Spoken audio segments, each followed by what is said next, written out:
चंडाल का काल भी उसका क्या बिगाड़े जो भक्त हो महाकाल का। जबरदस्त. नमस्कार मित्रांनो, नाव माझं कैलास बद्रीनाथ अप्पा गुळवे, गाव घाटनांद्रा, तालुका सिल्लोड, जिल्हा छत्रपती संभाजीनगर.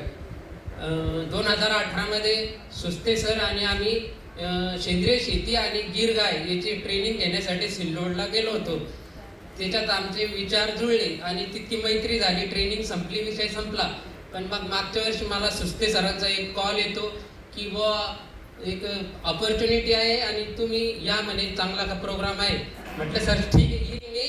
आणि मग सरांनी मला वार सांगितला. त्या दिवशी गेलो, कार्यक्रम वगैरे बघितला, सगळं चांगलं वाटलं. सरांनी संध्याकाळी जॉईनला आले घरी आणि म्हटले सर तुम्हाला हे असं करायचं जमेल का. म्हटलं सर माझी तर कॅपॅसिटी नाही, कारण लोक सर्वसाधारण व्यक्तीच ऐकत नाही. पण मग सर जो विश्वास देत होते, एक सक्सेस माणूस जर कधी एक अनसक्सेस माणसाला जर इतका विश्वास देतो, तर म्हटलं एक चुकीचा का होत नाही, सुरुवात करून बघू. गाजराची पुंगी वाजली तर वाजली, तर मोडून खाल्ली. म्हणून मग कामाला सुरुवात करून बघितली. मी 1.5 महिन्यात जवळजवळ 5 ते 6 लोक मित्र आणले. एकही जॉईन झाला आणि मी सरांना सांगितलं, बघितलं ना की मला जमणार नव्हतं, मी तुम्हाला तेव्हाच सांगितलं.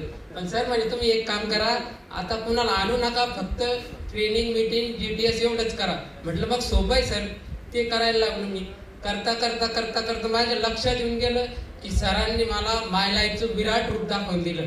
माझ्या लक्षात आलं की आता आपण इथं थांबलो तर खूप मोठी चुकी करणार आहे. मग माझ्या लक्षात आलं, जसं अर्जुनाचा एक स्ट्रॉंग पॉईंट होता, तसा आपला तरी एक असेलच. प्रत्येक व्यक्तीचा एक स्ट्रॉंग पॉईंट असतो.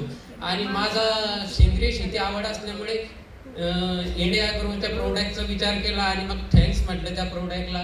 सरांना घेऊन शेतकऱ्याच्या बांधावर, वाडी वस्तीवर गेलो, प्रोडक्ट दिले, चांगले रिझल्ट आले. मग एक दिवस ईगल झालो, टायगर झालो, आज TC बनून तुमच्यासमोर उभा आहे.